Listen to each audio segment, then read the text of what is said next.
Hi, friends. I'm Scott Giles, and welcome to Power Talk, my podcast here on Facebook Live and YouTube. I cover topics related to spirituality, hypnotic coaching, and the hypnotic arts and sciences generally. If you want to know more about my professional work or sign up for my free e-newsletter, Power Lines, check out my website, which I'll tag at the end of this video. Well, today I want to talk about something important to spiritual directors and martial artists alike, the importance of having a practice. Let me explain. Sure, it's always better to be accomplished at something than to be a beginner at something. We all like to be accomplished. But the truly wise teachers of our species have not just pushed people to achieve, achieve, achieve. Instead, what they've always taught is just get started. Have a beginner's mind. They say this because of the spiritual teaching that it is far better to be working on self-development than not working on self-development. It is so easy to become intimidated by the accomplishments of others that people will not try to develop themselves out of the fear of embarrassment because they don't yet know what to do. I think of the first sermon I preached as a student compared to what I can do now. The difference is vast, but you have to start somewhere. Had I never started, I would never have learned anything. That sermon was critiqued by the whole class and they laughed at parts of it. It hurt, but I got better. I remember walking onto the dojang mat at my first day as a martial arts student. I had a white belt around my waist and no idea what I was doing. My first attempts to perform the kicks and punches were pathetic. But if I never threw them for fear of looking pathetic, I would never have progressed to be a multiple black belt.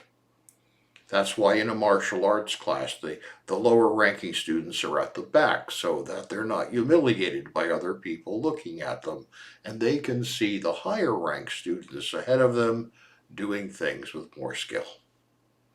We protect their feelings, but it's important that they be there trying.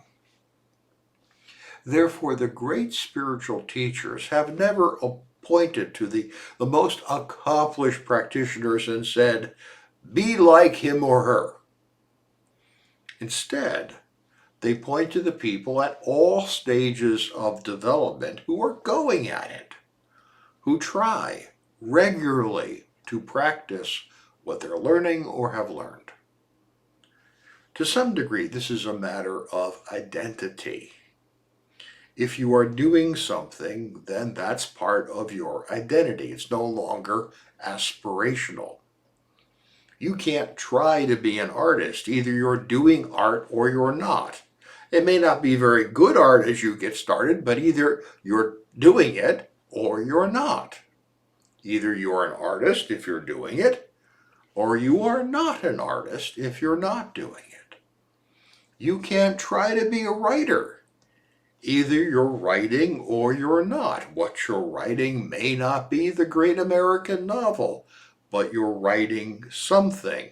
You're putting words on a page or on a screen, or you're not. And if you're not a writer. You can't try to be spiritual.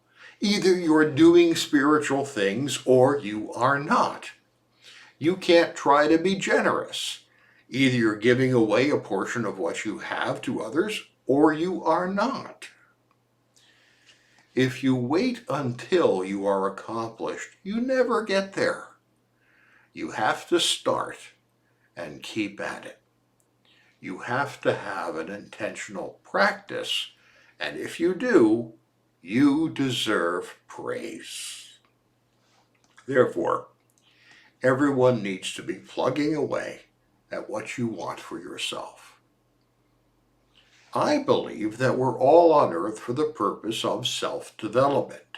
Now, we may have very different ideas about what self-development means, but I believe we should all be trying to be the best versions of ourselves as we understand that. And the only way to do that is to have a practice. Decide what being the best version of yourself means. Then decide what steps would help you become that. And then start plugging away at it, knowing you'll not be a superstar fast. Baby steps. Oh, but baby steps are so much more important than no steps. Becoming a better person is not an end state. It's a process. And that's what the spiritual teachers point to as praiseworthy. The people who are making an attempt. Well, accomplishments are great. They honor the practice because that is the root from which the flower of all accomplishment will grow. So have a practice. In my own life, I have a culinary practice. I'm a serious foodie. I once worked professionally in the commercial kitchen, and I'm always looking to improve the food I bring to my table. These days, I'm experimenting with something called minimalist cuisine, which means you try to create dishes with no more than 10 ingredients and no more than 10 steps. Now, there are many people who are better chefs than I am, but I'm proud of what I know and I have a practice. I'm always getting better and I'm very proud of that. I maintain my martial arts practice. I do my forms twice a day to keep the skills going. I don't teach or compete anymore, but I keep the practice going. It's part of my identity. I maintain a spiritual practice using the tools for me of journal keeping, which can include prayer. I use a wish board or a graphic representation of things I value and want to bring into my life. And I engage in the daily practice of mindfulness meditation. Now, I'm certain that there are people out there who are much more spiritually accomplished than I am. But that doesn't matter. I have a practice. I'm always getting better. That's what counts. We honor the practice, the willingness to try to keep improving. That's the triumph of the human spirit. So whatever it is you need to do to become a better person of yourself, figure out what that is, and then create an intentional practice to move you in that direction. Thank you for your time and attention today. I'll be back next week with another talk on a different subject. You are invited. It does help me a lot if you let others know about my work and my videos, so please like, share, and subscribe. And if I can be of help to you, feel free to reach out through email, my website, or my Patreon channel. Have a great week.